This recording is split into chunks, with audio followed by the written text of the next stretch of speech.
Hello मेरे प्यारे विद्यार्थियों, गुड मॉर्निंग सभी को। वेलकम है मेरा चैनल में। और आज की ठंडा बहुत ही ज़बरदस्त है और इसी ठंडा में हम आप लोगों को वीडियो प्रोवाइड कर रहा हूं। तो देखिए, आप लोगों का 99 तभी आ सकता है या 95 90 क्रॉस तभी आ सकता है जब आप लोग मेहनत करेंगे और जोश के साथ पढ़ेंगे। और ज़्यादा दिन है नहीं टाइम एग्ज़ाम के लिए, इसलिए उल्टी गिनती शुरू हो चुकी है। जितना मैं मेहनत कर रहा हूँ आप लोगों के लिए, आप लोग भी उससे 5 गुना या 10 गुना मेहनत कीजिए, तब जाके आपका सपना साकार होगा और आप 90+ क्रॉस करोगे। इसीलिए 90+ क्रॉस करने के लिए 90+ की तरह आप लोगों को पढ़ना पड़ेगा। आप लोग ऐसे में टाइम पास बहुत कर रहे हो, इसमें बहुत ही हानि हो सकता है। अभी समय बर्बाद कर रहे हैं आप लोग, इसलिए समय भी आप लोगों को बर्बाद बाद में कर सकता है। जय हिंद। चलिए आगे बढ़ेंगे। भारत में तृतीय क्षेत्र कितना महत्वपूर्ण क्यों हो गया? अच्छा, इतना होना चाहिए था, कितना लिख गया है, सॉरी मिस्टेक हो गया, बाय मिस्टेक लिखने में थोड़ा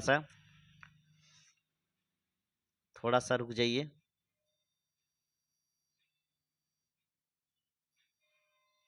हाँ, यहाँ पर लिखा हुआ है इतना, यानी कितना होना चाहिए था, सॉरी इतना होना चाहिए था। एक मिनट।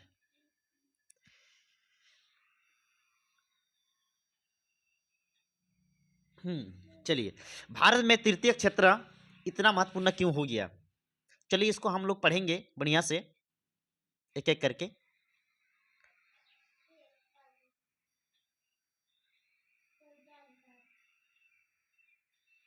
रुकिए थोड़ा सा, 2 मिनट मेरे प्यारे विद्यार्थियों। चलिए अब पढ़ेंगे, भारत में तृतीय क्षेत्र इतना महत्वपूर्ण क्यों हो गया। देखिए, तृतीय क्षेत्र यानी सेवा क्षेत्र होता है, सेवा क्षेत्र को कहा जाता है तृतीय क्षेत्र, ठीक है, सेवा क्षेत्र।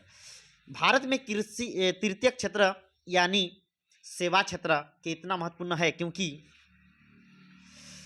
यह जीडीपी, आर्थिक विकास और रोजगार में सबसे बड़ा योगदान देता है। जो शिक्षा हुआ, स्वास्थ्य हुआ, सब सेवा क्षेत्र का होता है, ठीक है। और बहुत सारा है इसे, शिक्षा हुआ, स्वास्थ्य हुआ, आईटी हुआ, बैंकिंग हुआ और संचार जैसे बढ़ती सेवाओं की मांग, आय में वृद्धि, शहरीकरण और तकनीकी प्रगति में प्रेरित है, जिससे आर्थिक विकास और आधुनिकता को बढ़ावा देता है। यह कृषि व उद्योग विकास में सहायक होता है। सही बात है मेरे प्यारे विद्यार्थियों। तृतीय क्षेत्र जो सेवा क्षेत्र होता है, यानी शिक्षा ये सेवा क्षेत्र है, स्वास्थ्य सेवा क्षेत्र, आईटी सेवा क्षेत्र होता है, बैंकिंग, ये सब जितना भी मैं आप लोगों को टॉपिक है, ये सब सब सेवा क्षेत्र के कैटेगरी में आता है, ठीक है। तो ये हमेशा क्या करता है, आधुनिकता को बढ़ावा देता है। जैसे मान लीजिए पहले कंप्यूटर बना था, किंतु आजकल सबसे महत्वपूर्ण चीज हो गया है अब इंटरनेट, बहुत ही जबरदस्त चीज हो गया आपका। शहरीकरण, शहर में लोग घर से ही बहुत कुछ फोन के माध्यम से, संचार के माध्यम से कुछ भी हो प्रोडक्ट मंगा लेते हैं। यानी इतना टेक्निकल आगे बढ़ चुका है कि सेवा क्षेत्र ज़्यादा हो चुका है। होम डिलीवरी आजकल हो रहा है, कुछ भी हो सेवा क्षेत्र में ज़्यादा महत्वपूर्ण दिया गया है, ठीक है। तो महत्वपूर्ण के कारण क्या क्या है देखते हैं, चलिए। स्टेप नंबर 1 देखिए, हम चलती फिरती भाषा में थोड़ा बोल रहे हैं मेरे प्यारे विद्यार्थियों, आप लोग थोड़ा ध्यान दीजिएगा। स्टेप 1 आर्थिक विकास। हाँ, आर्थिक विकास इन पैसा, ठीक है। अर्थव्यवस्था, देखिए जैसे जैसे भारत की अर्थव्यवस्था बढ़ रही है, वैसे वैसे सेवा क्षेत्र का योगदान भी बढ़ रहा है। हाँ, जैसे जैसे पैसा की मतलब समस्या दूर हो रहा है या आर्थिक व्यवस्था बढ़िया हो रहा है ना, तो वैसे वैसे सेवा क्षेत्र भी का भी योगदान बढ़ते जा रहा है। हमेशा याद रखना, आर्थिक विकास 100 स्टेप में लिखिएगा। परीक्षा में आर्थिक विकास के बारे में आप लिख लीजिएगा, अपना चलती फिरती भाषा में भी लिख सकते हैं, कोई दिक्कत नहीं। मैट्रिक में कौन सा अपना याद करके लिखते हैं, सब कोई क्या करते हैं, अपना चलती फिरती भाषा में लिखते हैं। तो आप लोग भी ऐसे टॉपिक, मेन टॉपिक पहले लिख लीजिएगा आर्थिक विकास के बारे में। जैसे भारत में अर्थव्यवस्था बढ़ रही है, वैसे वैसे क्या हो रहा है, सेवा क्षेत्र का योगदान भी बढ़ता जा रहा है। तो चलिए सेकंड स्टेप देखते हैं। आपका सेकंड स्टेप में है शहरीकरण, यानी शहरीकरण, शहरीकरण के कारण सेवा क्षेत्र की मांग भी बढ़ रही है, क्योंकि शहर में रहने वाले लोग अधिक सेवाओं की आवश्यकता रखते हैं। सही बात है, सेवा, पानी, पानी से लेकर आपका हर चीज सेवा शहरीकरण में, यानी शहर में सेवा देखने को मिलता है, ठीक है। हर चीज में उन लोग सेवा का आवश्यकता रखते हैं। ठीक है, शहरीकरण एक ठो लिखिएगा, आर्थिक विकास तो बता दिया, शहरीकरण एक ठो पॉइंट लिखिएगा।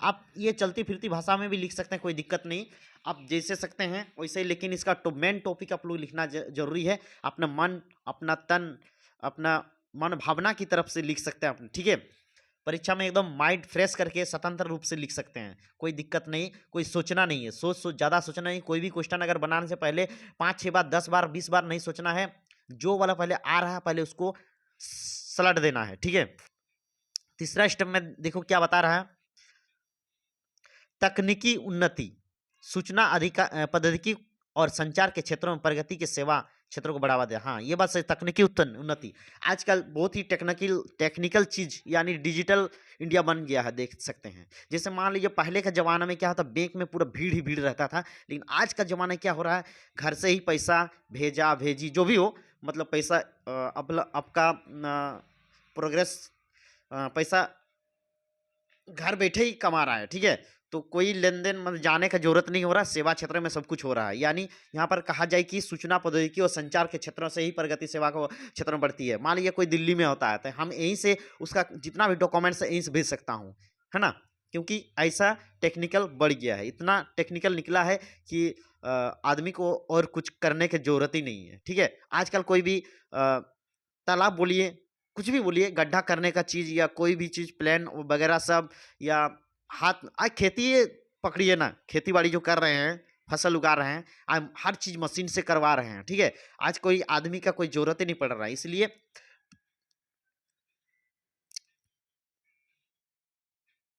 टेक्निकल की सेवा बहुत ज़्यादा बढ़ गया है। ठीक है, ये सब जितना भी है सेवा क्षेत्र में आता है, हमें से याद रखना, चलती फिरती भाषा हम भी बोले, कोई दिक्कत अगर आया तो मैसेज कीजिएगा कि ऐसे ऐसे स्टेप आप लोगों को समझ में नहीं आया, फिर सब समझा सकता हूँ। जय हिंद, वेलकम मेरा चैनल में। अगर नया है मेरे चैनल में तो सब्सक्राइब जरूर कीजिएगा, अगर अच्छा लगे लाइक कीजिए, अपना प्यारा दोस्त को सेंड कीजिएगा। धन्यवाद।